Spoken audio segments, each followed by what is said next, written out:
Hello, everybody. Welcome to Alan Wall's Photography. This is Alan, and today we have a very special treat. I am going to be talking to another of macro photography's great personalities. I met Lester Lefkowitz just recently.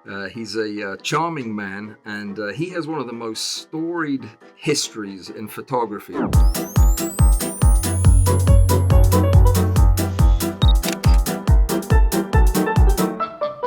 Just recently wrote what will become, no doubt, the seminal texts on macro and close-up photography. You've seen me talking about them in multiple places, multiple times. It's a 2-volume book. The first volume is a treatise on close-up and macro photography up to about 1:1 magnification. In his second book, it's on high magnification stuff and a lot of special techniques. But don't worry about that, because he's going to tell us all about both of these books. That's why I'm talking to him. Lester, good morning and welcome. Well, good morning to you, Alan, and to all your fans out there. Fantastic. You're coming to me from New York, is that right? Or somewhere near there? Somewhere up north? It's called New York. Yep, absolutely. I'm on Long Island, actually, about 70 miles from the city. Okay. Well, that sounds idyllic. And we've got business to do, though. So what do you say we get right down to it? Because I know we have a vast amount of stuff to cover. Can you give us some kind of idea of what kind of photographer you are, what your pedigree is, where you came from? How did you get into this crazy line of work? Well, I have an extensive educational experience in being taught photography, which is zero. I never took a class in my life, never took a workshop, was not an assistant, which is the way many photographers develop. I didn't learn photography in the Navy. So it was all a fluke. As an undergraduate, someone cornered me and forced me to take pictures for the yearbook club. I knew nothing about photography. They gave me a Yashica mat. Do you remember those cameras, the twin lens, Japanese cheap camera with a handheld Western flash light meter? And they gave me 100 rolls of Ansco 120 size film. And I made a lot of bad pictures while I was supposedly studying engineering. And I did graduate with a degree in engineering physics. And I went on to get a master's degree in optical engineering. Oh, wow. And after that, I went back to Stony Brook University and I ran something called the Photo Optics Laboratory, which was a scientific and technical service for the College of Engineering, but also mostly the university. And we did really fascinating things. I remember doing a high-speed movie of the strike of a praying mantis. We did flame propagation studies, cracks in plastic.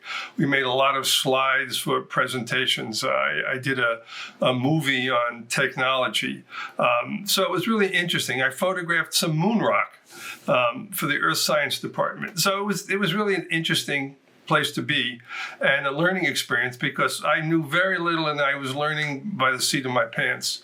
I did a lot of reading. I'm a big fan of books and books and books and reading.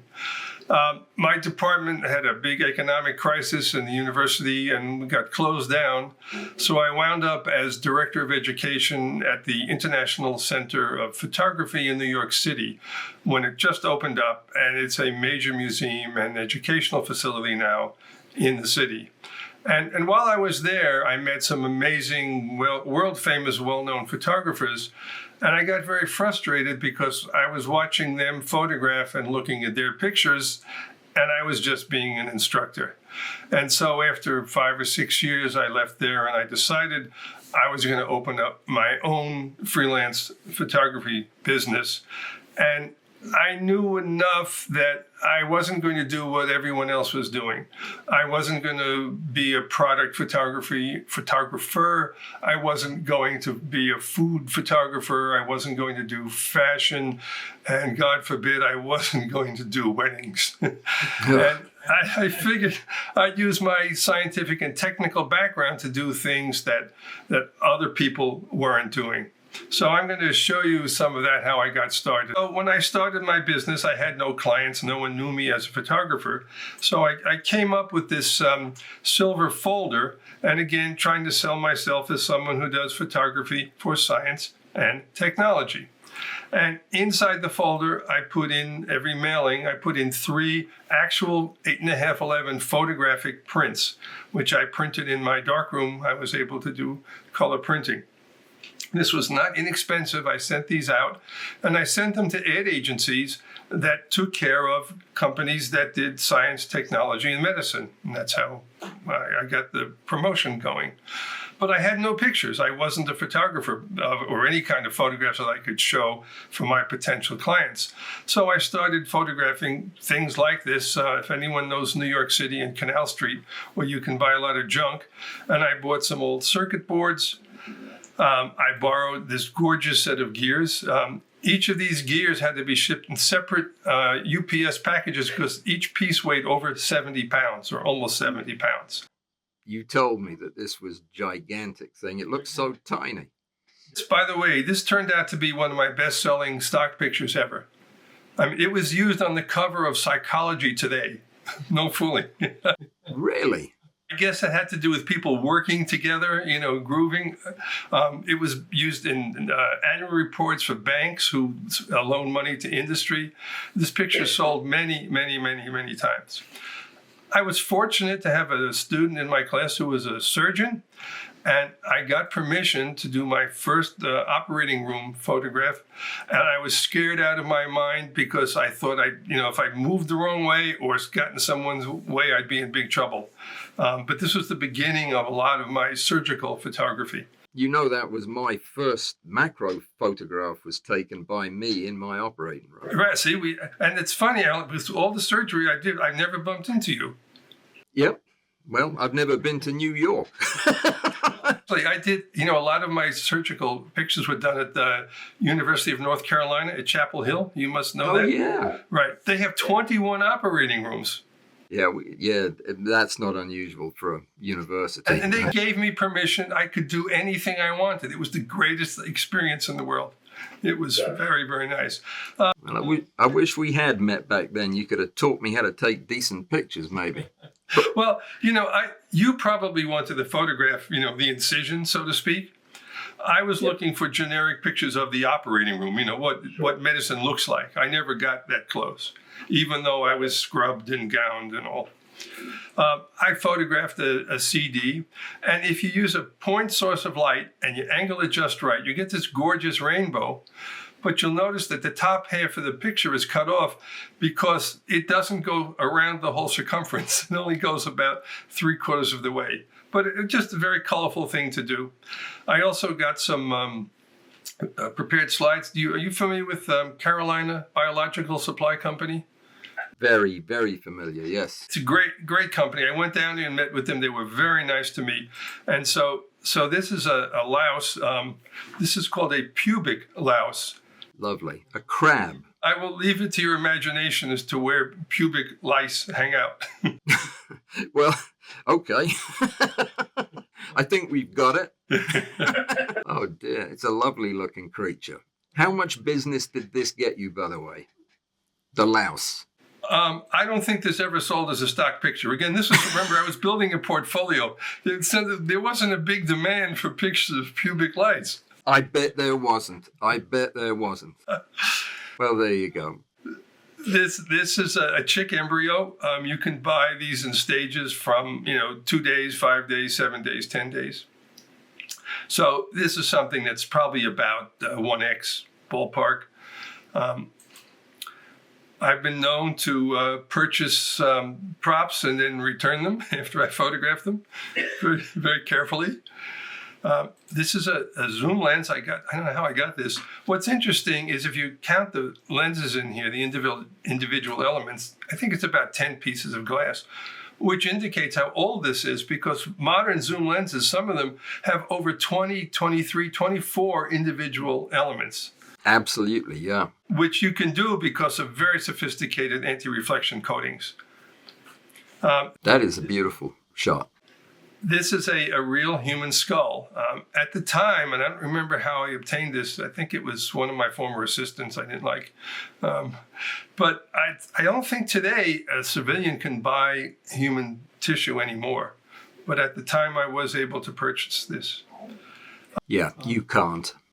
Circuit boards, very colorful. Anyone who knows anything about circuit technology will laugh at this because this is really old technology. But it was very colorful and, again, a good portfolio piece. I started playing around with cross-polarized light. This is a urea acid crystal. People of a certain age will remember the ads for contact capsules. Mm-hmm. And these were called tiny little time pills, they called it. And people recognize this. So again, it was a good portfolio piece. This was done in my kitchen. It's just food coloring and a chunk of dry ice from the local ice cream man.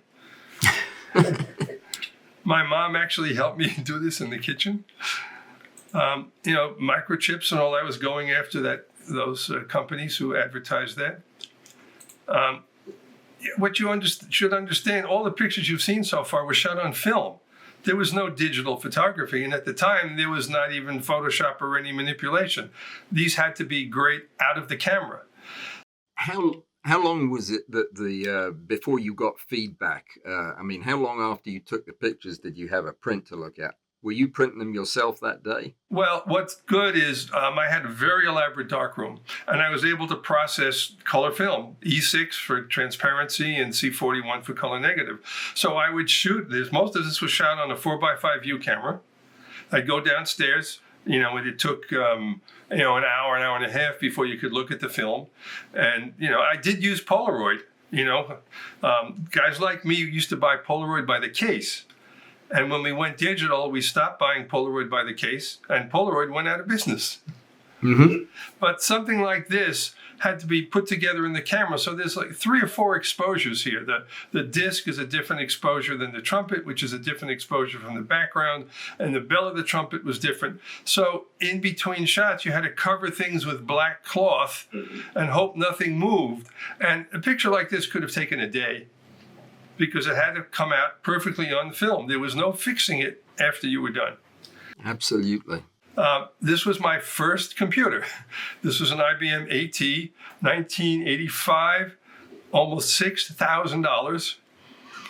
And you couldn't do pictures on it. It was just for office management, basically. It had some basic, Had what, a megabyte of RAM? This was 512 kilobytes of RAM. And my brother for Christmas bought me another 512. So I had 1 megabyte of RAM. I thought I died and gone to heaven. Boy, have we come a long way. Right. So this was a cricket I got from a local pet store. I was sort of looking for interesting things, not the same old to photograph. This is from a bicycle reflector. These are called retro reflectors. And if you zoom in at about 2 or 3x, it actually looks like this inside. These are called corner cubes. And the optics is such that whatever angle the light comes in, it goes back out at exactly the same angle. There are a bunch of these on the moon, big ones. And I redid this for the volume 2, which you'll see I did it in black and white. Oh, nice. Right. Now, the difference is it's the same thing. This is a mess. It's all scratched up and all, and there's nothing I can do about it. When I did it again, I was able to Photoshop out, all the mess.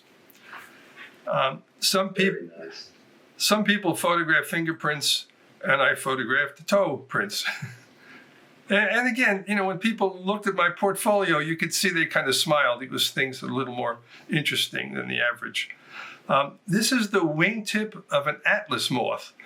And supposedly that's supposed to replicate a snake head. Yeah, it does. It looks like a cobra's head. Yeah, right. And evidently it works well. It keeps the atlas moth safe. And here's the whole. So this is about, I don't know, maybe 1x or so. And here's the whole atlas moth. Wow. That's impressive. Yeah, they're gigantic. And then I did silly stuff like crashing eggs, because I'm just a silly guy. You were doing this before anybody else was coming up with these clever ideas for using humor in photography? I must say, I didn't think it through. I would just get a silly idea in my head and just execute it. I never thought it was anything special. It was just me, Yeah. And I remember running to Sears and buying some of these tools and just doing it. And again, it all had to be done in camera. Yeah, there was nothing else after it. So anyway, it did work. I started to get clients, and I'm going to tell you a little bit about it. Here I was sending out my portfolio promotions with technology and medicine and scientific stuff. And I want you to know that some of the first jobs I got from my clients was for architecture. Boy. All my hard work, they didn't seem to be paying attention. And so I got these jobs. And again, there was no Photoshop. It had to be right in the camera, almost all done with a 4x5. And of course, you get to do a lot of product shots. The stroboscopic. What was the longest you had to wait to shoot an in-camera outside architectural shot in order to get the weather that you were looking for? What we would now Photoshop in at any time. Since you asked about this particular picture, I lit this up. I have a whole bunch of Speedotron and Dynalite power packs, and we lit up this whole building outside. We wired up the building, ran extension cords all over the place. That light you see in the foreground is one of my flashes. And we got all set up, and we're just waiting for dusk to happen, and it starts to drizzle, right? And I mean, this is all, the power packs are 800 volts, right? And the flash heads are all 800. And the art director and the client are standing there and they say, well, maybe the rain will stop. I said, you want to go over and unplug those power packs? They're all getting wet. And we spent all this time and we shut down the shoot because I was afraid I would electrocute somebody. And then we had to come back on another day and we just happened to luck out with a good sky. Mm-hmm. A gorgeous sky. It's the second day because it rained on the first day. By the way, after this, I learned that when I write a contract with clients for outside stuff, I put in contingency rain days that they have to pay for. Once they tell me what day to do it, it's on them, their dime, if it rains. Yeah. I learned that also the hard way. Yeah. This stroboscopic shot of a faucet, again, had to be done in the camera. So, the irony is you might use 10 sheets of 4x5 Polaroid and then 1 sheet of Ektachrome to do the job. This was a project for Grumman Aircraft. You may have heard of them. Mm-hmm. And they wanted to do a series of anti-drug posters to put all over their factories. And I really did the concept of these. I did the lighting. And we did a series of these. This is pills, and this is supposed to be, by the way, all this stuff is phony baloney. I don't know, it's supposed to be crack cocaine. I don't know what we used. And for this, we used the talcum powder. This is supposed to be cocaine. These won all sorts of awards for the art directors in the company, and they never mentioned my name, of course. That's photography for you. That's okay, as long as they paid me. This is a human femur, right? Correct me if I'm wrong. It is. And it's being cut by a high-pressure water jet. It's an amazing process. And this is a company. The company is Osteotech, right? Mm-hmm. Right. Yeah. And they provide pieces of bone to surgeons to help patch up people. This thing is so noisy. I was wearing earmuffs, inside the room because that water jet on that metal plate is hugely loud. This was done for the cover of the IEEE journal. This is a RFID radio frequency identification capsule, and that's a grain of rice for scale next to it. Gosh, that is tiny. And I think you can swallow that. Yeah, well, you can. At what point, maybe I'm jumping the gun here a little bit, but it seems your subjects are getting smaller and smaller here. Had the macro bug bitten at this point, or was it still in the future? No, I loved it. It was fun. I mean, I didn't choose these projects. They came to me. I see. And so, and then that's how I learned a lot. You should know that a client would come to me and say, Lester, we have this difficult project. Can you do it? And I would say, sure. And I'd walk out of their office and say, oh my God. How am I going to do this? But I've never let anyone down, and very often I would spend 2 or 3 days trying to do what I promised them I could do. Sure. And that's how I learned, trial and error. This was for Polaroid Corporation. I don't know if anyone remembers, Polaroid came out with an instant 35 millimeter color slide film. Yep. Do you remember that stuff? I do. And I was hired when it was introduced at a big stockholders meeting. And they loved the work I did. Now, this is one of the pictures I shot on their film, but it wasn't very pretty. This is a Kodachrome version that I shot. But they liked me a lot. I did a lot with them. And I even wrote their book about how to use it. The product was so successful it lasted about 2 years, I think. And then a company that made eye drops hired me to do this. Now, again, these pictures today are a dime a dozen. But at the time, it was a novelty.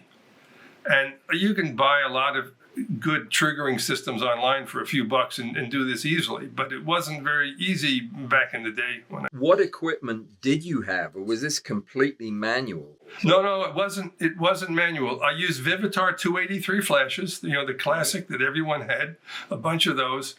And I'm trying to remember, I got some kind of a trigger gap that I got from some electronics, so that when the drop of light fell down, it broke the beam of light. And it wasn't even an LED, it was some kind of little red light. There was no lasers then. And I built a timing mechanism, and you had to, change it by a few thousandths of a second. And again, lots of Polaroid film, and eventually you got one that where the timing was just right. But, I had my own drop bottle, and I had to figure out how big to open up the petcock to get the drops right. It was painful. But again, when someone pays me, I'm willing to spend 3 days to try it out. This may have been the beginning of Ethicon.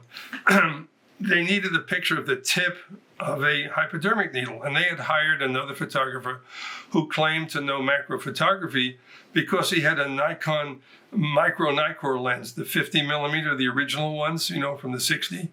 Yeah, lovely lens. Yeah, but it needed much more magnification, and they were very unhappy. So they called me in and they said, can you do a better job? And I said, sure, right? I can say anything. And so I shot this with 4x5 film, single shot. This is it. And I brought the transparency to the art director. He held it up to the ceiling to his light, and he literally almost fell off his chair. He couldn't believe it was that good. It is beautiful. Yeah, 4x5, not 35 millimeter. Another company needed a picture of an eyeball. And again, today you can find these online cheap, but at the time it wasn't available, even as a stock picture. So it was tricky to learn how to do this. I ran some big fiber optics cables into my Speedotron flash head. I made some gizmo.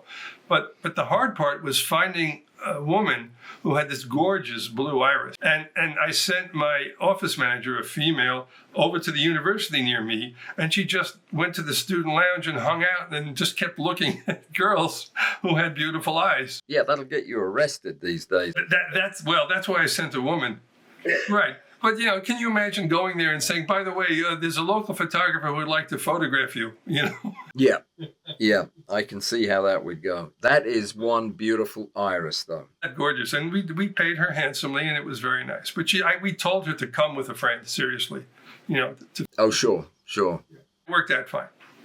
And we did a lot of testing, of course, with my assistant before.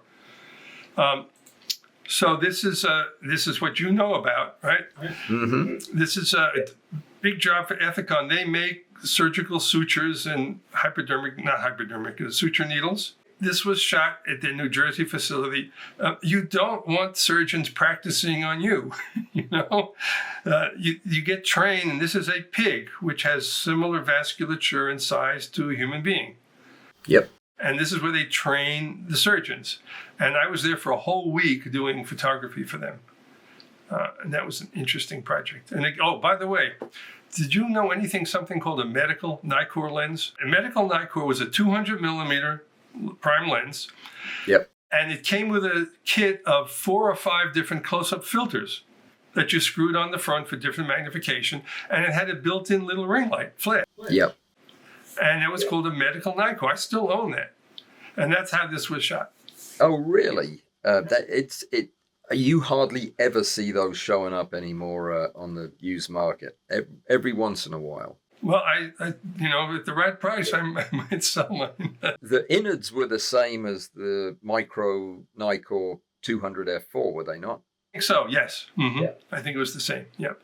But it was a little package. It had all sorts of markings. You could determine the magnification and the...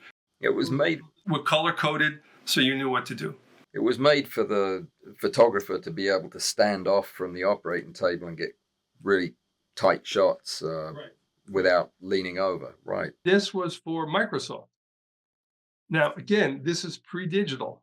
So each one of the 1, 2, 3, 4, 5, 6, 7, 8, each one of these was 9 separate shots on 8x10 Ektachrome, which that took a day or two. And then in my darkroom, you start layering them together, and you can only do 1 or 2 layers a day because you have to process it and see if it's okay. This took an entire week, and you never know if it was good until the last day. And so it was a lot of angst. Gosh. And this is what I was starting to hear about, big computers that could do image manipulation. And so based on this job, I bought my first high-end, long before Macs could do this. This is a put-together PC for me that cost $41,000. It had, Alan, it had 2 1 gigabyte hard drives that cost $5,000 each and were as big as a brick. But it got me started. This was the first picture I ever did with that. Wow. And this is a piece of film. Again, it was a piece of film that was scanned. Scans cost $150 in New York City. And then you scanned it in. And it took literally 3 or 4 days, I think, to do this picture because the computers was so slow. When you went to zoom in, it could take 1.5 minutes before the screen would refresh. And then when you got zoomed in, you say, oh, darn, I'm in the wrong place. And you had to zoom back out. That took another 1.5 minutes. But I had the patience, and the fact is I was able to do good work, and almost nobody else was doing this because computers were very, very expensive. So I started doing work for my clients. And so the background is a 4x5 shot of trays of microchips. And then the big chip here is another shot that's about 1x. And then I put the red laser beam in with the program. Now, there was no Photoshop then either. I used a program from a photographer in Texas called Ron Scott QFX. The manual was all typewritten. It got me going. That's all I can say. It was the smartest thing I did. And I was able to pay back that loan in 1.5 years because of the work I was getting, since very few other photographers were doing this. And so then I came up, and again, these were my ideas. Clients had no idea at the time what you could do. They wouldn't ask for anything like this because I said, look what I can do. And they would get very excited.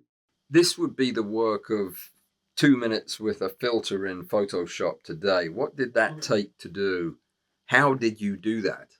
I don't remember. I mean, there was somehow we made a sphere. I think I photographed like a balloon or a softball. And then we stretched the image around that existing picture somehow. Wow. There was warping tool. And then, of course, the sky was another sky I shot. And I mean, something like this could take 2 days at the time. I believe it. Very effective, though. It looks brilliant. This is a single shot. These are called ball grid array microchips. Each of these solder balls are about 0.5 millimeter in diameter. I think there's a picture of this in volume 2. Mm-hmm. I did some work for a company that made artificial teeth. Again, you can see I'm trying to do this in a way that's more interesting rather than just make a record. And sure. the clients, so often the clients never knew what it was going to look like. And they left it up to me to do something that was interesting. Do you think that's hurt product photography? The fact that the client now knows exactly what they want and exactly what they're going to get?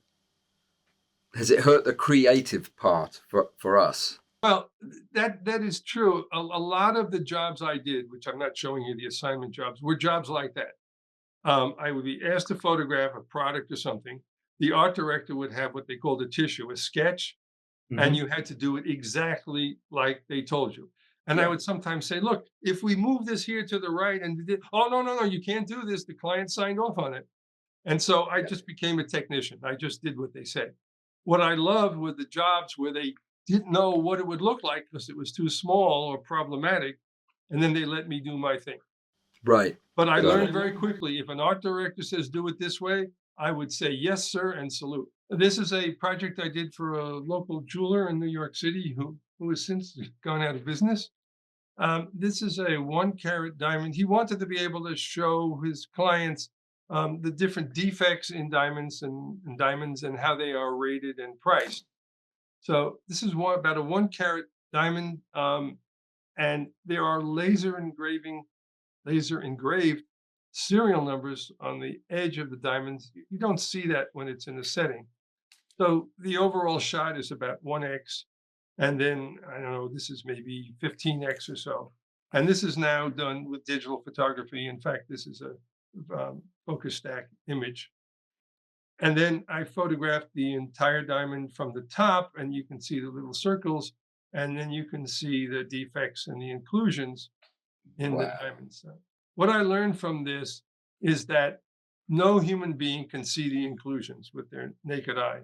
So my Right. recommendation is to buy the cheapest diamond you can, unless you're buying it for investment and want to resell it. But other than that, no one can see defects in diamonds.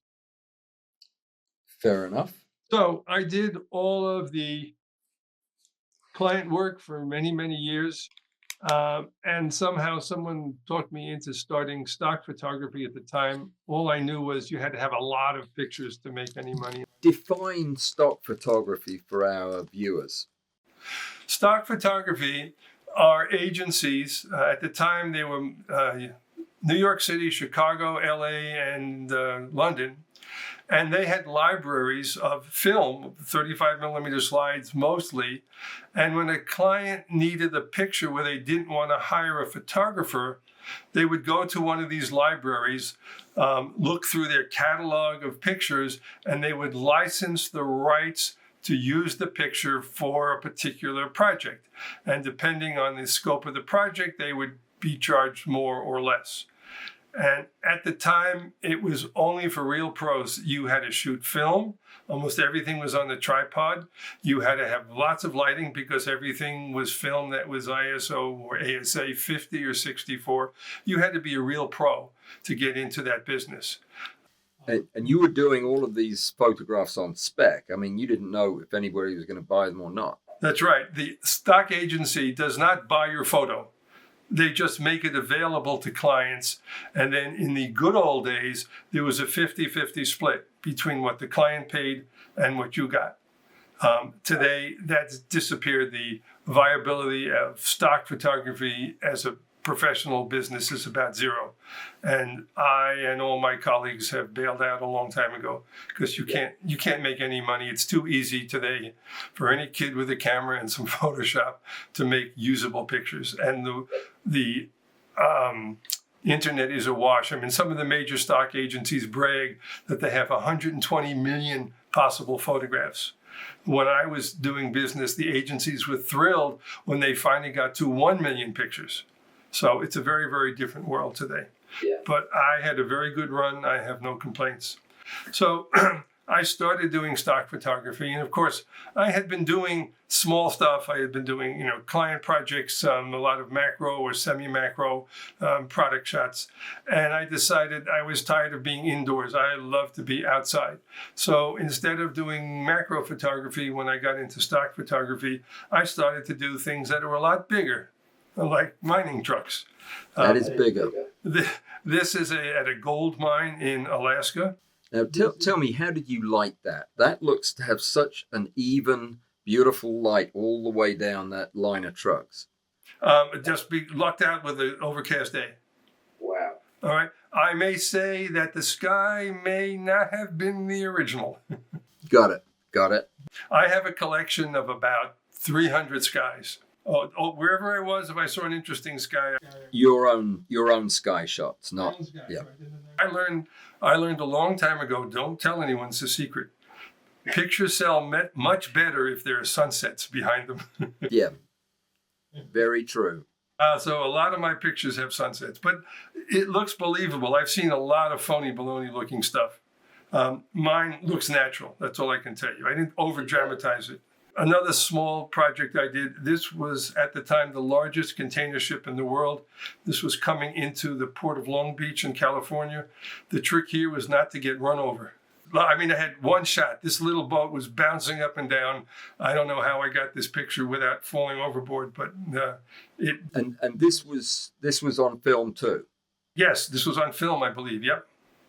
Wow, that must have been stressful. Yes, yeah, it was. But seriously, you had to be good. You couldn't just take a whole bunch and bracket your rear end off and hope to fix it in Photoshop. Like I do, right? Like I do today. I'm as guilty as anyone else. Seriously, when we're shooting film, with transparencies, if you're a half a stop off, it's no good. So I would bracket a lot wherever I could. I shot almost everything on the tripod, and I would bracket truth be told, my film and processing bill when I was doing stock photography was $50,000 to $75,000 a year. Oh, wow. I shot a lot of film. I mean, I was a madman when I was out photographing. You would not want to be near me. But it all came back. It was just a cost of doing business. I brought up my nephew. He was a great guy. And in the summer, when he was at sleepaway camp, I would make these 2-month cross-country trips. And just after having made arrangements to get access to these places, I would just shoot, for 16 hours a day. I was mad. And every Saturday I would stop, do my laundry, and send a FedEx package back to my office of dozens and dozens of rolls of film. Mm-hmm. And then my office manager would split them up and send every other day, send batches to the lab. You were going to this chemical plant, asking permission to photograph their factory, and then going in and doing it on your dime, on your time, your film. Oh, yeah. Yeah. I mean, those cross-country trips cost me a lot of money.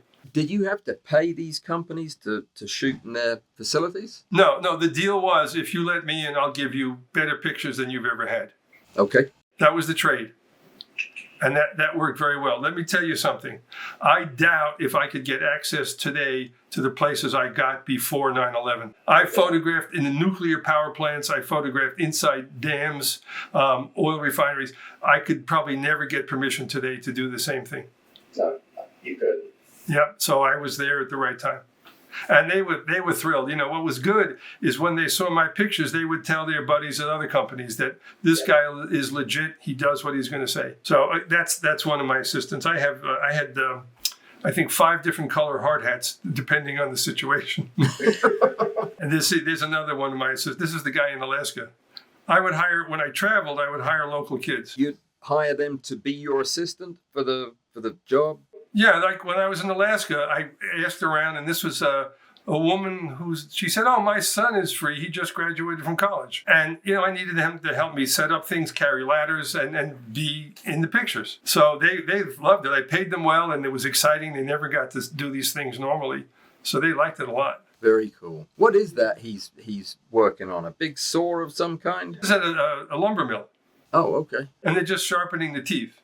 Yeah, I kept saying to the operator, "Are you sure the saw is off, right? You're not going to turn it on." I mean, I did some stuff that was pretty dangerous, I must say. I bet you did. Yeah. These are the giant radio telescopes out in New Mexico. It's called the Very Large Array, and they're listening to the cosmos. These are movable. These move on tracks. I was fortunate they were all together for this shot. That's a lovely shot. This was sunrise. Again, I just lucked out with sunrise with film. Not only did I get permission, they let me bring in a cherry picker that went up in the air about 40 feet and drive it all around the place. You talk about fun, man. Driving that thing around, that was fun. How many pictures did you take of this array And these were also on spec? Well, this was stock for me. Yeah, this was film. Yeah. Well, I would bracket, and I remember there was a fog. There's another one I took maybe 20 minutes before when it was totally covered in fog, which is also a cool picture. And then the fog went away. It was sunrise, and I got the shots. I probably, in the summer, you have to get up at 5 a.m. to get this. Mm-hmm. But again, it's ooh and ah because of the colors, and it was successful. Today, I made a lot of money years ago selling pictures of satellite dishes. Today, no one's interested in. Sure, it's old news. Did you use any filters on your lens for this? The only filters I used years ago was to correct for reciprocity failure. Mm-hmm. Right now, you know what that is, but the young kids today don't know and don't care. Reciprocity failure occurred because when you made very long exposures, the 3 layers of color sensitivity in the film would shift differently, and you'd get a severe color cast. Yeah. So you had these charts from Kodak that told you what corrective filters you needed for which film, depending on how long the exposure was. Yeah. And I carried dozens and dozens of filters. This was not a particularly long exposure. But some other ones where the exposures were a minute or 2 minutes, I had to screw on all these +10 or +20 magenta or minus green. It was a project. Again, that kept a lot of people out of the business because it was hard. I got access to Cape Canaveral. Anyone recognize this? This is the external fuel tank of the space shuttle. I got access to that, and I got access to the space shuttle itself. So I was really, really fortunate to get that shot. They warned me if I got any closer, they would shoot me because I was standing on a platform, and they were afraid if I dropped anything, right, it would fall in the shuttle. And they weren't kidding when they said they would shoot me. The guy who took me around had a pistol on his belt. Yeah, they may still come and shoot you. I don't know. Risky business. Lovely shot. I don't have it here. They took me out to the launch pad too. It was just, my partner Andrea says I do boy stuff. I just love to see this. I was like a kid in the candy. Oh yeah, it's so exciting to see these pictures now. I can imagine. This is at a coal mine, and this is one of the employees, and I kept saying, would you feel safer? Could you get a little closer? Could you get a little closer to the truck? Oh, you were making him get closer? Because he wasn't in the frame. This cable in the foreground, these things run on electricity. And, there's a gazillion amps going through this cable. Another coal mine picture. This was a real sky, believe it or not. Lovely. This is somewhere. Now I've made the guy make sparks for me. I was watching him working, and then I went over and I said, could you make more sparks? He said, sure. Another big bunch of fun I had, you take the door off a helicopter and hang out and make aerial photographs. That is a thrill. And it was worth it. I would spend $1,000 an hour renting a helicopter, and it was well worth it then. Drones have totally killed this business. Yeah. But it was worthwhile then. This is aerial of Seattle, Washington. Oh, lovely shot. Yep. And of course I looked out, the ferry was there just in time, And that's an evening shot too. Yeah, kind of late afternoon. Yeah, very late afternoon. This is Las Vegas. I also found that gears sold very well, so I kept photographing gears. And I was also fortunate enough to get access to a medical x-ray machine for 2 long evenings. And I was like a kid in the candy store. Just kept photographing object after object. Now, tell me, how did you get an x-ray machine? There's a student in my class who was a radiologist. Right, and he borrowed the x-ray machine from the Well, he hospital? had a facility that, where they did x-rays. Oh, okay. So the deal was, I spent a fortune on x-ray sheet film, And he just, he was very casual about it. He just said, well, here's how you change the power, and they had, you could process the film right away in their automated machine, and I would make an exposure, and it would be wrong because these are all different densities. Sure. So I'd make an exposure, process the film. It was too light, too dark, change the exposure, blah, blah, blah. And I just brought a whole bunch of cool things to X-ray. I mean, I don't know if, he was a standalone operation. I don't know if I could do that again today. I don't know if you could or not, but were you in the room with the X-ray? I was imagining you were doing this in your kitchen with a borrowed X-ray machine. No. This is a real medical X-ray facility. Okay. Because these are beautiful pictures. Yeah. This is a Gerber daisy, I think. Look at the interior of the petals. It's just gorgeous. Yeah. It looks like smoke. Yeah. Good comment. Yep. I think this is my hand because I didn't want to X-ray anyone else. So I used my hand and someone else went behind the lead wall and pushed the button. And these are peas, of course. These are lobster. I have many more. It was so much fun. And of course, I continued to do the medical work. This is an anesthesiologist. And all my medical pictures are real. These are not posed. I was in the operating room for all of these. And again, I was very leery and cautious because I didn't. I mean, you probably know there are tubes and wires all over the place. I do indeed. And I didn't want to step on an important hose. Yeah, they're all pretty important. Yeah, I would guess. So I continued to do medical stuff. This was for a sleep study. It's a real chart. And I did some, more silly stuff. I was also early into alternative energy. Again, I was a bit prescient, and so I started photographing windmills. A lot of these were just test beds. They weren't really generating a large amount of electricity. So I got some early pictures, which at the time did not sell well, but as time progressed, there was more and more interest in that. So energy became an important thing. This is up near Niagara Falls. And this again, I was doing early solar panel pictures. This also was a very good seller.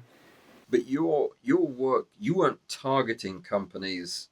You were just thinking about trends in business and taking the photographs that you thought would have potential, but you weren't taking them to specific companies, right? These were everything I've shown you the last half hour or so has just been my idea for stock pictures. Right. So you had to really stay abreast of what was happening. Well, one of the things I did at the time, I got many trade magazines. So there were magazines that covered the pharmaceutical industry, that covered the petroleum industry. There was a magazine called Highways and Bridges. And they mostly were free. And I would probably get a dozen magazines a month. And I would just thumb through them quickly, seeing what the issues were. And then sometimes using it to make contact, call companies and said, can I come and photograph at your facility? So I was constantly abreast of what was going on and made pictures. I made thousands of pictures that never made me a dime. But it sounds fascinating. I love the organic process of going with your gut and photographing what you think will be important in the future. That's very impressive. That was also what was helpful is that sometimes when I did client jobs, I remember I did the job for Colgate-Palmolive. They flew me to their lab in a helicopter. That was nice. And when we got there, they wanted pictures of their labs, but the art directors had no idea what to do. They didn't know what the equipment was. I said, well, we could move the spectrophotometer over here. And they said, what's a spectrophotometer? So they counted on me a lot. And that's the best job for me, is don't tell me what to do. Let me see if I can do something nice for you. I mean, I would listen to what their needs were because they were paying me. But I also wanted to make something that was more than they ever expected. Got it. So, and I did a lot of technology stuff. I was dressed very often in bunny suits like this when you photograph in clean rooms. And many times they had to clean my equipment before they'd let me in. Sure. So that was a process. And this is a scanning electron microscope, another one of my assistants. You can see some insect on the screen in the middle there. Now, let me ask you this. I asked the same question of Charlie Krebs a couple of weeks ago. Have you ever had an opportunity to use electron microscopy in your own work? No, I have not, and I would drool over it. Yeah. Wasn't It's like wasn't Charlie the one who had an electron microscope in his living room? No, no. Charlie's always, but he talked about always wanting to do electron microscopy. But Oh no, I'm sorry. I know it was a guy at RIT, one of the professors at RIT, who told me he had an electron microscope in his living room, and his wife finally threw him out. yeah, I can understand that. It's but back in the day they were pretty big too. So Yeah, I had a few times I'd get a call from someone who would send me a quick picture of a scanning electron micrograph photograph, and they didn't understand how it was done. They just thought it was a photograph, a conventional photograph. And they would ask me if I could do something like this, and I said, I'm sorry, this is really special. And sometimes they didn't believe me because a lot of these are colored, they're hand colored. yep. And I said, first of all, it starts out as black and white. There's no such thing as a color electron micrograph. Anyway, no, that's one piece of equipment I don't own. Yeah. Gosh, it would be nice though, wouldn't it? Yeah, fascinating. And then I started to also do on my own dime these so-called concept pictures, which today, it's not a market for it, but at the time, again, they were very successful. Mm-hmm. And again, these were all started out as pieces of film that were scanned and then put together in, I'm not even sure if it was Photoshop at the time. And I knew a guy who wrote for one of the astronomy magazines, and he gave me some of his star field background photographs, and we split the royalties on the picture. Oh, cool. So yeah, these are all crazy ideas I came up with. I bought the gears. I was going to ask you when you were showing the gears earlier, did you just go out and buy junk like I do and look and make stuff out of it to photograph? Well, sometimes, but the gears I bought, there's a great company whose name I can't think of right now that has thousands of different precision gears in all sizes and types. Not McMaster Car, is it? No, it's not McMaster Car. And so I did pictures like this. Again, fairly successful because they were kind of fun and cool at the time. This was very successful as a stock picture, believe it or not. And that's my assistant, Doug. I've seen this picture. I told you that when I first saw it. I don't know where, but I've seen it somewhere. It did very, very successful picture. It was just a crazy idea I had in my head. It wasn't hard to do. Where did you get the refractometer from? I visited some ophthalmologists and, again, took lots of pictures. I have a picture of him inserting a contact lens in someone's eye. Again, traded access for pictures, shot on film, and then the colorization and distortion was done post-production. Same thing here. The only shot I did was the test tube pour. Everything else was generated. This is very successful in my portfolio. When you show your portfolio, when you can get the client to chuckle, that's a good sign. Mm-hmm.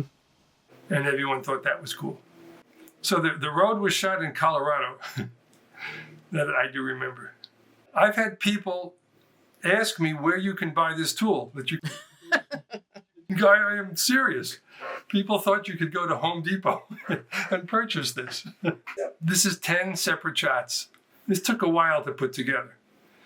This is now, I believe, in the Photoshop era.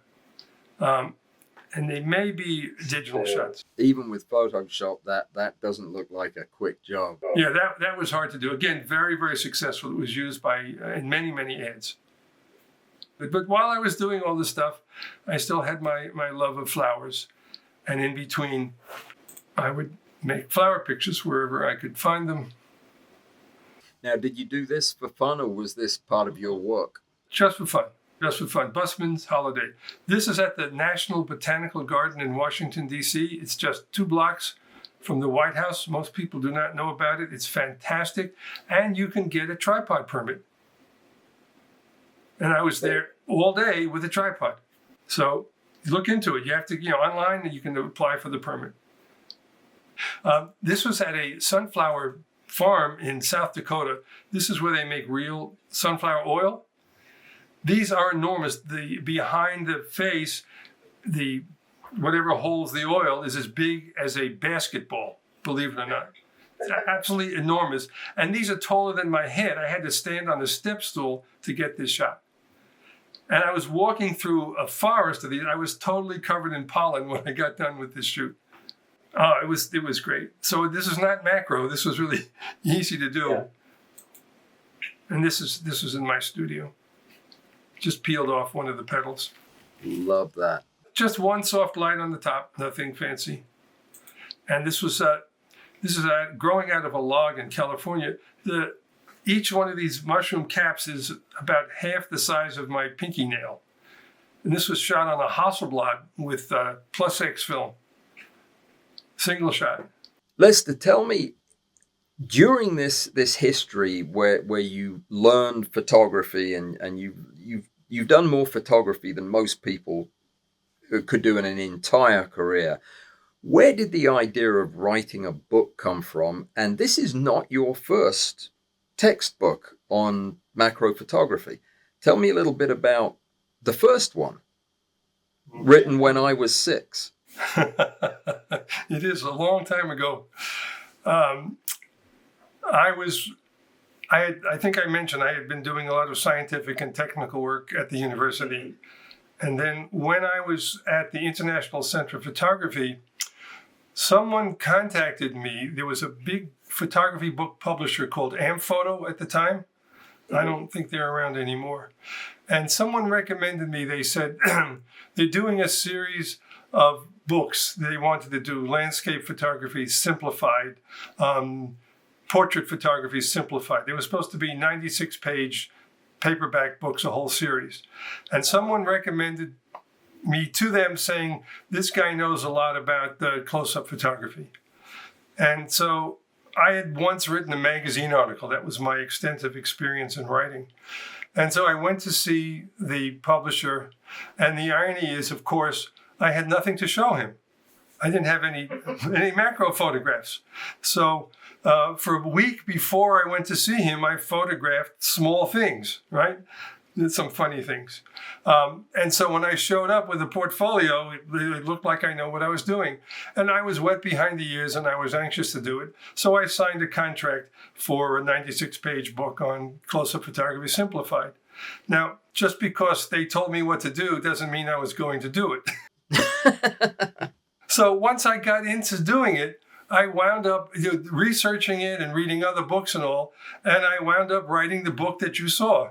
You know, I did it on weekends. I did it in the studio was my bedroom. I developed the film in the kitchen sink and borrowed a darkroom to make the black and white prints. The book is all black and white. And I did it. The book was the bestseller ever in the Popular Photography Book Club. Unfortunately, the way the contract was written, I have nothing but horrible things to say about the company because they sold it in bulk quantities, and when it was sold in bulk, I got 1% royalty. So I lost my virginity the hard way. And that's it. Then I stopped doing that. You know, that was it for years and years and years. And then once stock photography fell apart and COVID came in 3 years ago, that's when I decided to resurrect this book. I had been contacted by many people over the years saying, Lester, when are you going to revise that book that you wrote 40 years ago? And so the timing was right. And again, I decided to do something different. Truth be told, I bought every book on Amazon on macro photography. Yeah, I think we all have at some point. And they're okay. I don't want to put any of them down, but they're all the same in that it's written by someone who happened to have a bunch of macro pictures and then wrote words around it, and their equipment shots are from the manufacturers. It's very different than what I decided to do. I wanted to do something special. What did you decide to do? I know what this book feels like to me reading it. It feels like a labor of love and a lot of hard work. When you went into this, was it to make a different kind of textbook? Oh, absolutely. Because I had seen all the ones that are out there, and I said, I don't want to do another also ran. I want to do something special. And that's where I came up with the idea of 2 volumes to cover the whole field. And also what I've done, when people get the book, they'll see not only does it show you a nice picture, but it shows you how it was done. Here's the gear I used. Here's the lighting setup. Here's the camera.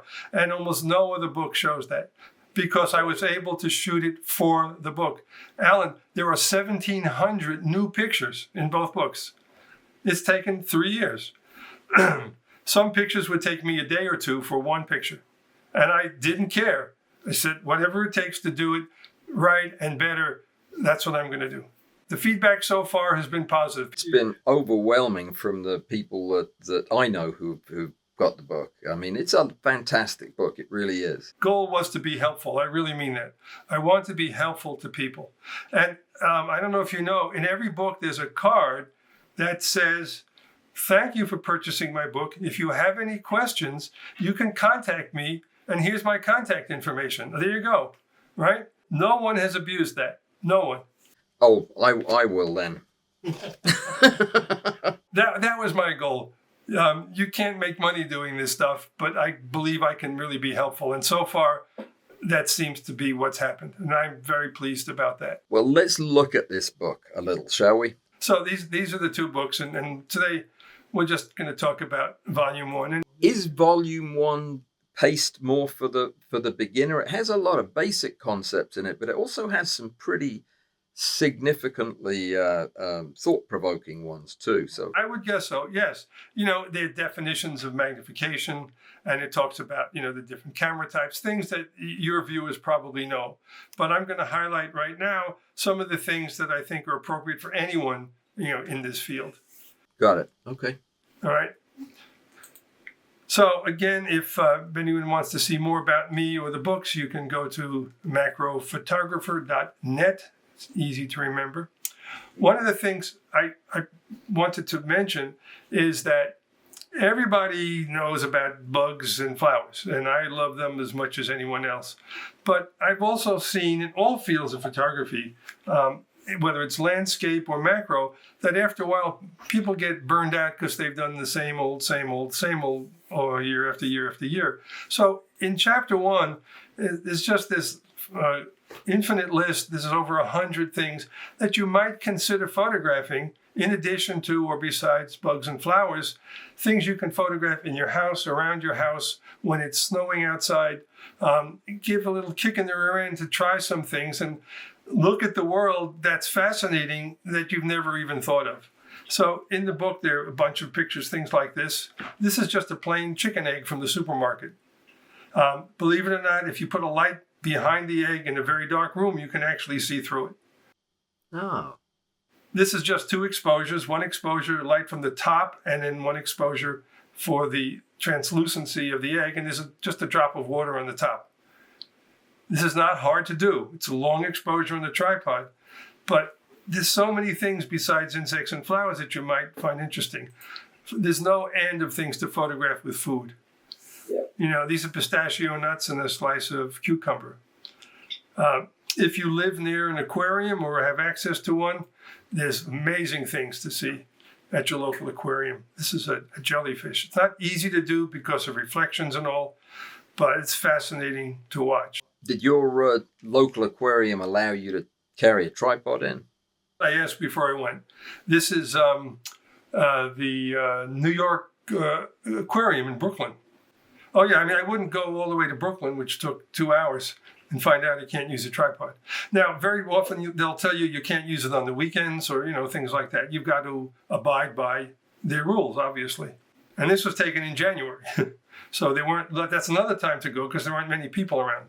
There's a whole chapter in the book called No Cost Methods. I would bet many of your viewers have a simple little office copier, printer, faxer. And if you don't know it, you can put subjects right on the glass and scan it. I happen to have one that costs $250, and it has a resolution, I think, that goes up to 2,000 dpi. It's amazing. And so these were flattened dried flowers, and I mean, look at what comes out of that. It's amazing. Pretty impressive. And you can put colored backgrounds behind it, do all sorts of creative stuff if you want. This is a a slice of onion, red onion, that I put on the glass and just cropped a section of it. And at the highest resolution, look at the detail. You can see the cells. You know, your office will smell like onion for a few days, but it's certainly worth it. I was just flabbergasted. You know, I just try it. What the heck? Here's the whole onion, and you just crop out a little piece on the top and run high resolution. You can also do macro photography without a lens. This is a pinhole photograph. And you change magnification by adding more or less extension tubes. Now, it's a long exposure, and it's, I think, f225 or f500, something like that. The notes are in the book. And you can buy these pinholes very inexpensively.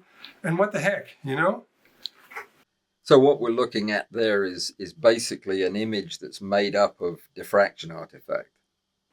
Well said. Yes, you can see around the perimeter, you know. No, it is an art form. It's a beautiful picture. Yeah, it's something different to try. What the heck, you know, instead of the same old, same old. I think it's the only macro book, at least at the time, that has a whole chapter on smartphones. And you can do a lot of close-up photography with these modest accessories. The best way to do it is you get a case that fits your particular phone so you can screw on firmly these extra accessories. Now, do you actually use these things? I mean, I bought them to use in videos, and I've talked about them, and I use them a lot for my videos to shoot stuff that when I just want a quick picture of something. But have you ever done any serious work with them? No. No, neither have I. Because I don't like the ergonomics of the whole thing. You know, you got to push that button in the middle. You don't have control over a lot of the items, you know, exposure things, although it's happening more and more. Understand that the next iPhone will have aperture control. Mm-hmm. You can get software today that will give you shutter speed control and ISO control, and there's a page about that in the book today.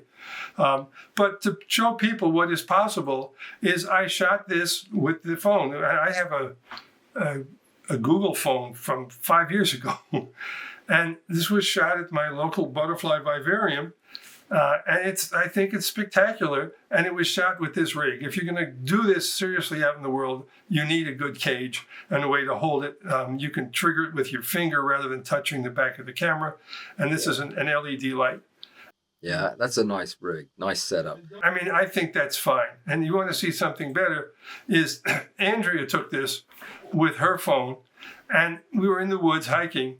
And this mushroom could not have been photographed like this with a conventional camera because it was growing so close to the ground. She was able to slide her phone onto the dirt and photograph up on the side of the mushroom.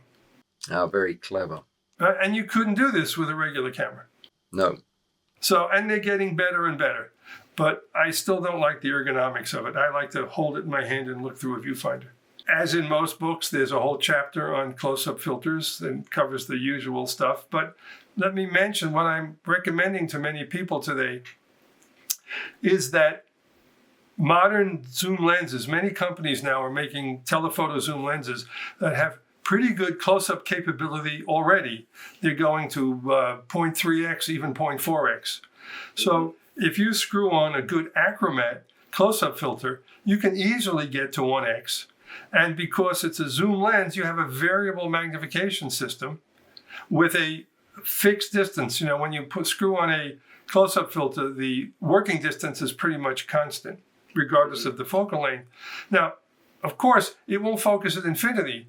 But if you're out photographing nature with your long lens, you have this in your pocket, and if you see something good needed for close-up, just screw it on, and you'll see examples here. You can make amazingly good pictures with just a small, relatively inexpensive close-up filter on a telephoto zoom lens. I agree, and I teach the same thing, Lester. But honestly, do you have a preference for brand? I mean, there are very few that I actually would consider using. Marumi, the Japanese company, would be one. What do you use when you're using? The three that everyone uses, and they're all good, is the Rainox, Marumi, and Nissi, I believe. The reason I tend to use the Marumi is they have sizes that fit my lenses, whereas the Rainox has that little plastic gizmo. Yeah, not crazy about that, but yeah. So I've been using the Marumis, and I'll show you. I mean, here's a picture. Here's this rig. This is my Fuji 55-200 with a +3 Acromat, and look at that filter. And you could blow that up, wallpaper size. So, and you get good working distance. And at the same day, because my friend is a beekeeper, I was with that same rig. I was able to get this, and by zooming, I was able to get this. I'm glad you were, because there's no way you'd get me to do that. What's interesting is this is a good friend of mine, and he said he brought all this protective gear. He said, Lester, you don't need it. And so I said, all right. And I was scared out of my mind for about 10 or 15 minutes. And after that, they didn't bother me. They're all over the place. I was camera on the tripod, maybe 15 inches away. And I had absolutely no problem all afternoon. But look at the quality. This is just from the Acromat on the zoom length. So a regular macro lens, I'd have to be closer, and every time I change magnification, I'd have to move my whole rig and tripod. And this is much, much more convenient. Yeah, you're changing my opinion about it. That is some incredible photography. Yeah, because once you're on the positioning, you don't have to change your working distance. And the really cheap close-up filters are full of chromatic and spherical aberration. Yeah. And you're not supposed to use them on wide-angle lenses. So I took a $5, I took a $5 +10, which is really strong, and I put on my wide-angle lens where you're not supposed to use it. And you see, it's just called having fun. And it turns out a beautiful picture that is interesting and engaging. And it's all wrong, and it's fine. So that's why, again, in the book, even though everyone knows about close-up filters, I'm trying to expose people to new ideas and new things to try. And yet, if you want to get real techie, in that same chapter, is a whole table that tells you what a diopter close-up filter with what focal length, what magnification, what working distance, what field of view. So if you want to know before you go out, this will be a big help. Right. And then on the whole chapter on extension tubes, and again, it doesn't talk about, but it shows what happens as you add 1, 2, or 3 different lengths. Now, you took these photographs to illustrate the point that you were making in the book. You didn't build a chapter around these pictures you had. No, that's a good point. I outlined the chapter in my head. This is what I want to say. And then I made the pictures, in this case, in the studio, to illustrate the point. Got it. Beautiful. Again, as I saw in most other books, they would just talk about it. They would say, put an extension tube on your lens and you can take a picture. And here it actually shows what it looks like. This is how close you'll be. This is the kind of magnification you'll get. And I think that's very, very helpful. It is indeed. And here, too, is a table of what length extension tubes to use with what lens. And to prove that it works, here's a picture I took. Again, this is, I think, with my Fuji 70-300 and a small extension tube to give me a little more magnification. Mm-hmm. This shot in Florida. In this book, where we go to 1x, I start explaining to people what the fraction is. Of course, it's much more important at high magnification. And I just took a picture of this penny and cropped it, and you can see even at 1x and then cropped, there's a noticeable amount of diffraction. It's just to kind of introduce people to what's involved and what causes it. And again, to remind people, just because you have a macro lens doesn't mean you can't also use close-up filters or extension tubes. And so when you do that, if you shoot this circuit board at 1x and you put an extension tube on it, you can get to 2x.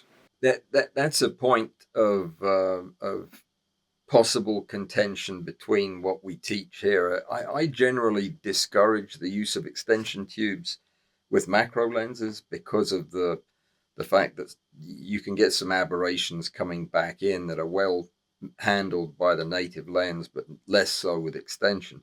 You don't run into that problem with the equipment you're using, clearly. Or do you correct it in Photoshop? No, Alan, I'm not a pixel peeper. And so if there are some aberrations that are subtle, I probably never noticed them, and ignorance is bliss. Fair enough. I'll buy that. But, I don't know. I mean, I've used them on Mac when I was doing a lot of work at the university and all. All we had was 55 millimeter, micro Nikkor lenses, and I used extension tubes all the time. Now, would it have been better at the time with a 2x Laowa macro lens? Maybe. Yeah, I think that it's just a matter of what you learned on, what you're comfortable with, and you, of course, have learned on everything and are comfortable with anything. So I should just listen. Alan, it doesn't mean, believe me, it doesn't mean that my way is better or there aren't better ways of doing it. I'm not a tester. People ask me all the time, which thing is better? Is this better than that one? And my answer is, I don't know, because I've only used one and it seems to be satisfactory. I respect that. When I show people, here's a pretty nice picture, but I went to the trouble of showing them how it was shot. This is real world, not just a pretty picture. And this is with my zoom lens with extension tubes, and that made this picture. Let me ask you a completely out of left field question. Why did you choose Gitso for your tripods? Because years ago, when I was getting into the business, I heard that most professionals were using Gitso tripods. And they are the best tripods in the world. I have had them forever. They have been through hell and back, and they still work well. Yeah. So I have no complaints, and I ain't going to change. I had a Gitso, a giant one that went up to 11 feet in the air. Well, you did it for industrial work. It weighed about 25 pounds. I needed a 6-foot step ladder. And those were metal in the days. Now I have 2 carbon fiber ones, one bigger than the other. They work forever. You can take them apart. I mean, I've been in places where all sorts of bunch of sand got inside, and you can just take it apart and clean it and put it back together. The parts are still available. You can use them upside down. You'll see a picture in a minute. So when people ask me what tripod to recommend, I tell them to go to B&H because they have 500 tripods on view there, and pick one out. I'm sure they've asked you, Alan, the same question is, Alan, what's a good, inexpensive, lightweight tripod, right? Yeah. Everyone says that. What's a good, cheap, inexpensive, lightweight tripod? And my standard answer is, there ain't no such thing. Yeah, I mean, tripods are one of those things that I think every photographer needs to buy at least 12 before they're willing to invest in the one they should have bought in the first place. Right, that is a truism among photographers. I know it was for me. Yeah, I have a bunch too. In volume 1, there's a picture of all my tripods. So I'm as guilty as everyone else. And here's a point again where you need a long lens, maybe with extension tube, because you don't want to get too close to the embers in my fireplace. You have about 10 seconds to take this picture before you catch on fire. Things start melting, yeah. And now, the advantage of extension tubes over close-up filters is when you put a close-up filter on, it shortens the focal length of the lens, so you lose working distance.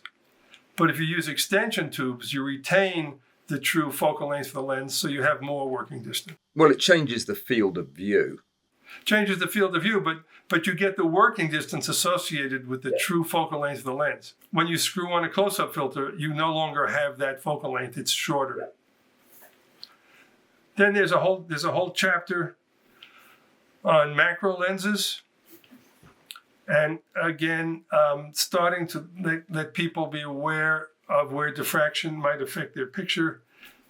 One of the things I think I say in the book is that this concern over diffraction, people say, never shoot above conventional picture, never shoot above f/16. Well, the sharpening algorithms today are so great. I break that rule all the time. It's just amazing what you can do. So if depth of field is more important than a little diffraction, then so be it, because you can sharpen it up easily. I'm not saying go to f/66 equivalent, but if you have to go to f/32 equivalent and sharpen it, it's perfectly okay in my book. Yeah, I used to be one of those hard and fast people with acceptable F numbers, and I interviewed a photographer, Andy Murray, from the UK, who photographs the mesofauna in soil. And he uses a Laowa lens on 3 feet of extension with a diopter on the end of it. And his F number is something in the mid 3 digits. Yet his pictures are breathtaking. So who am I to say? For sure. I concur with that.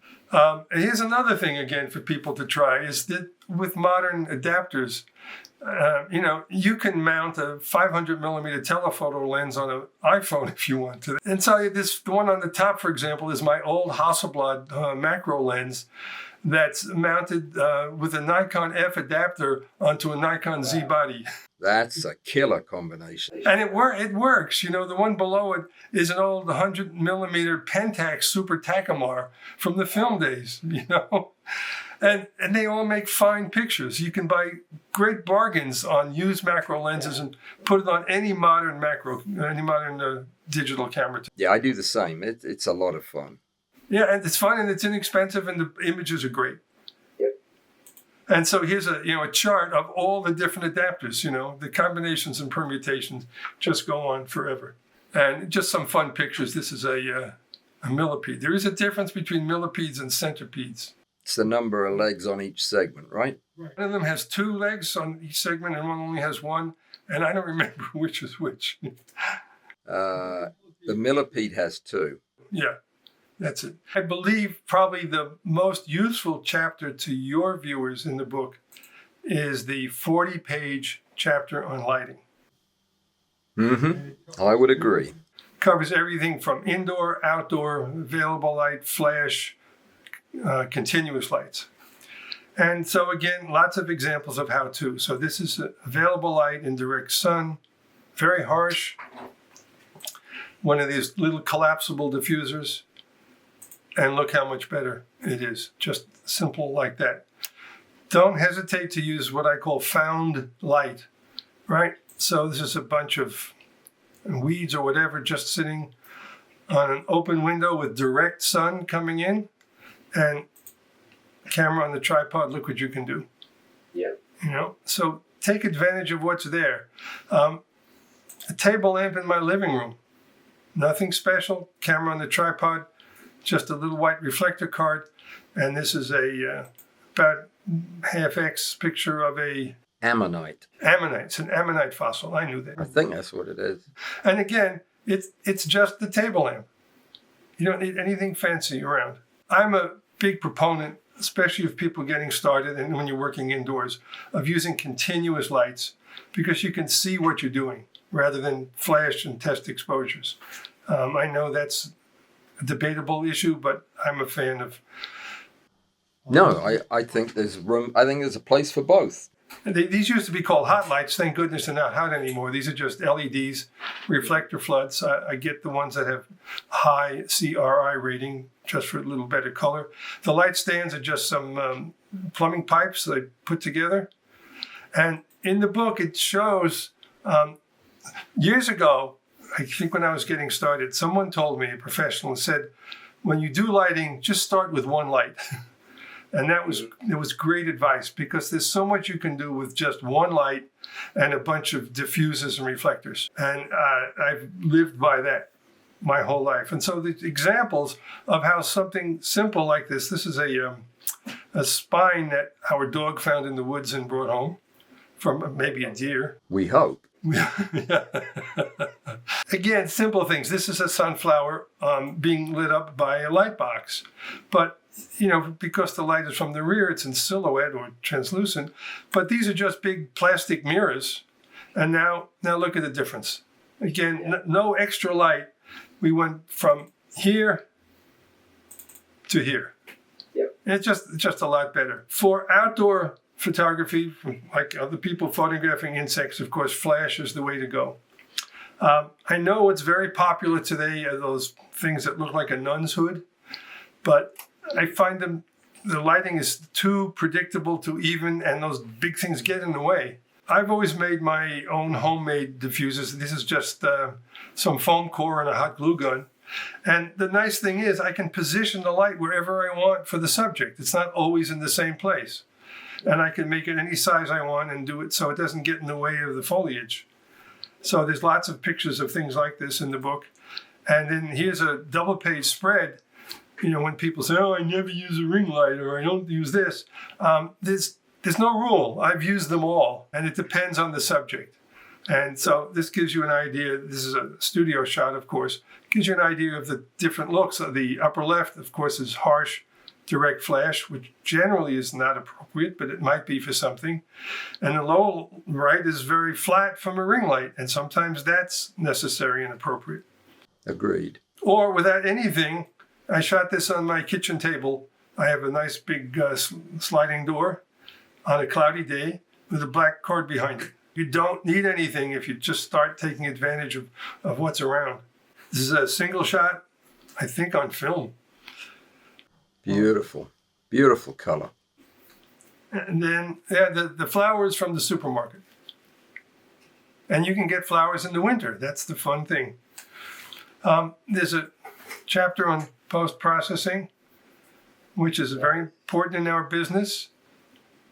And if one of the things I mentioned, I know it may be blasphemy, but if you photograph something and it's really sharp and well done, you can crop the heck out of it, and it's still really sharp. Mm-hmm. So I mentioned that, it is a post-processing technique. You can't do it for everything, but if it's a good initial exposure and sharp, you can usually crop it a lot. Absolutely. I'm a big fan of cropping. I have no problem with it at all. It's one of the tools we have. You should use it. Absolutely. Another issue, of course, with all photography is if you expose properly, like the upper half of this caterpillar, so you don't blow out the highlights, then the shadows disappear.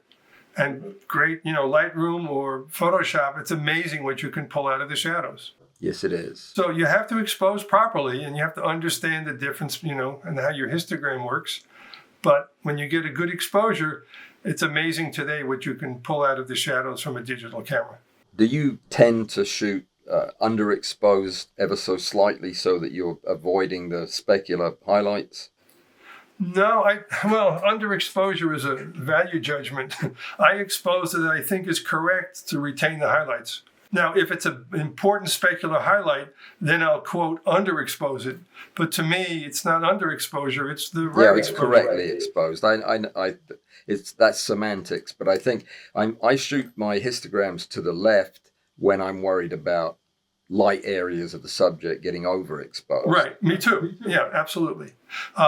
One of the nice things about my Fujis and my Nikons, but I'm sure it's in all cameras, is you have the blinkies that shows you when the whites are blown out.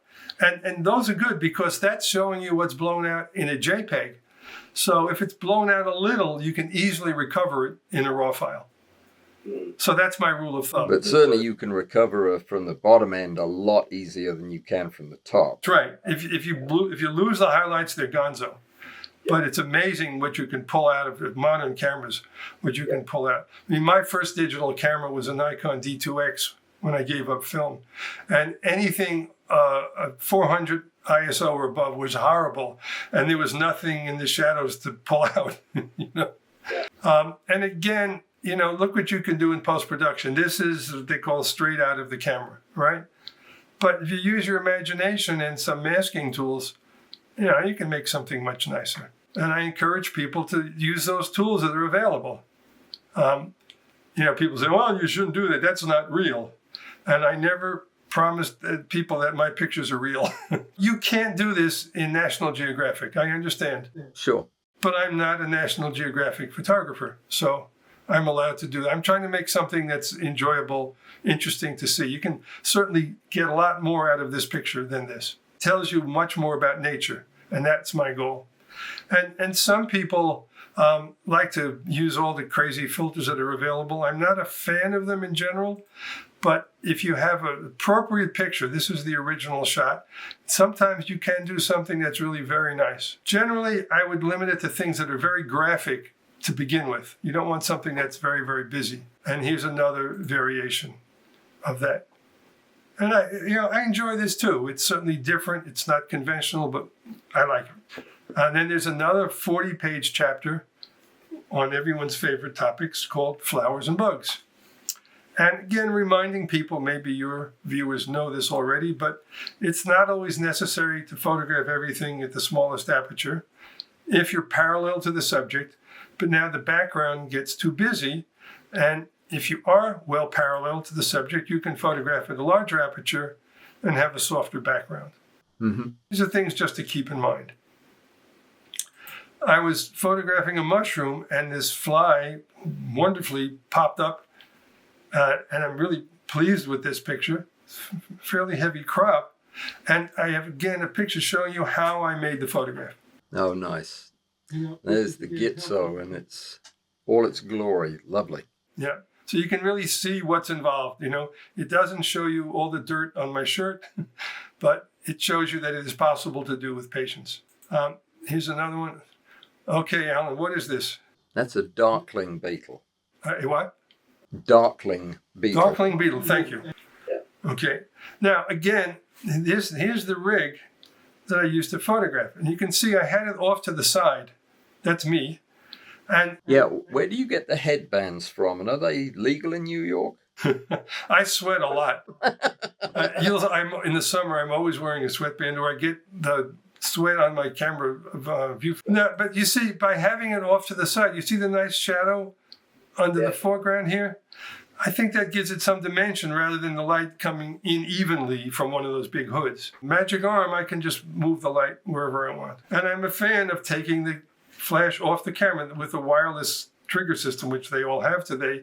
You're not locked in. Remember, since it's flash, you can hold the camera in one hand and hold the flash in the other. You don't have to worry about motion.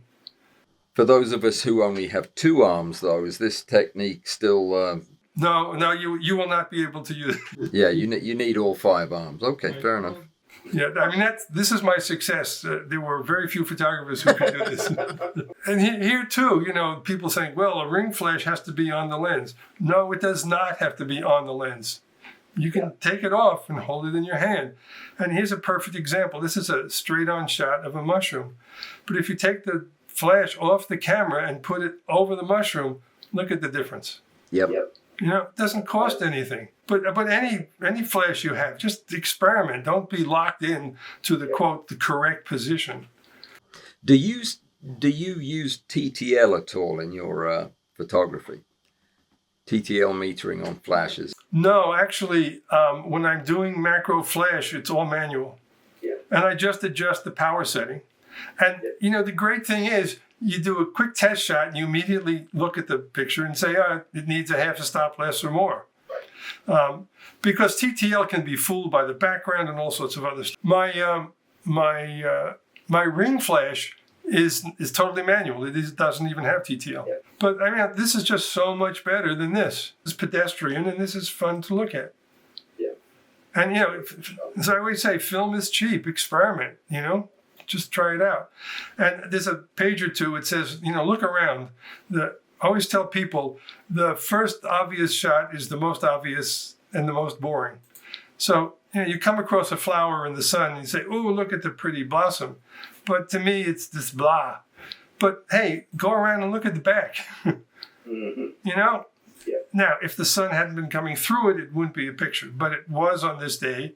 And I think that's a lot more interesting than the pedestrian shot that we have here. In the article I wrote yesterday to introduce you to my audience, I was talking about this very issue of slowing down in the field to see the things that we miss when we're in a hurry.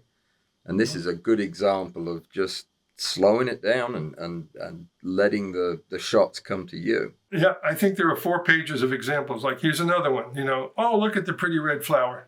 But hey, look a little harder. Look at that. That's the fascinating part. This is just ordinary. Anyway, that's kind of the overview of the book. There's many, many more things. I do want to mention, which I hope people will take advantage of, is in the back of the book are 3 appendices. Appendix B, it says references and links. And really, folks, besides looking at your own pictures, use some of these links. There's such great stuff out there that will either inspire you or make you feel bad about your own work. But I think you should. There's so much on the web to look at and learn from, and there's a whole section here on people who do tutorials. And someone told me I ought to include this guy Walls. You got to mention in the book again. I had to pay him to tell you that. So, Alan, when I did this I didn't know you. That is, we really only met a couple of months ago, and I'm truly honored. I mean, that is about as good as it gets, and I'm in very good company on that list, I must say. So thank you for that. Now, this is also, I hope, helpful. Every chapter which shows equipment is listed here as to the manufacturers that make not the one thing in the picture, but the similar things. I don't tell you that this close-up filter was a Marumi.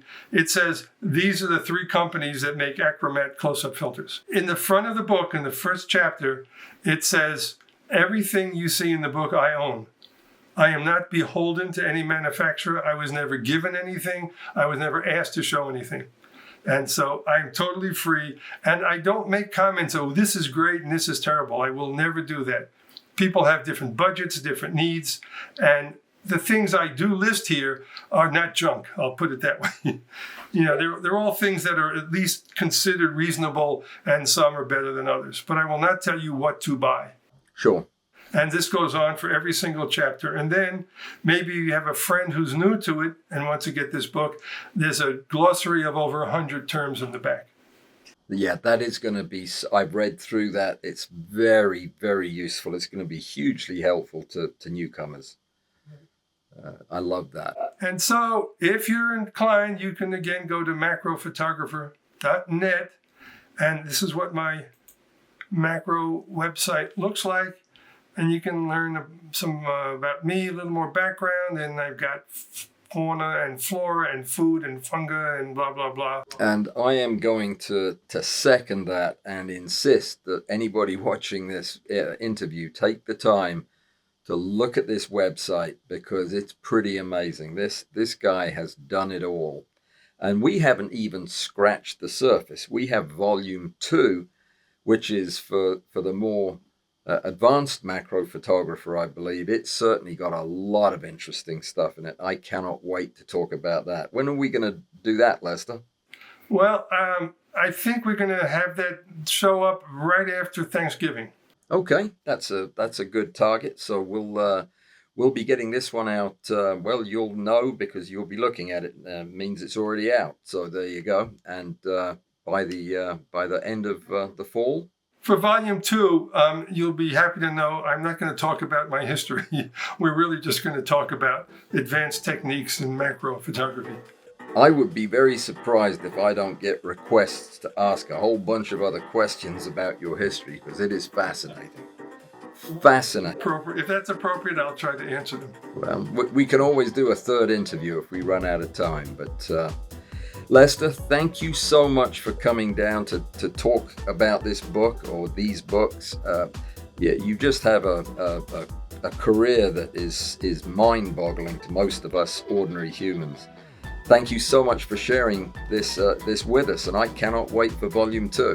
Well, I thank you very much. Having watched what you've done recently, you are a tremendous resource to the community, and I hope they appreciate all the things that you really do with great passion. Well, thank you so much. Well, until we meet again, thank you again. Ciao.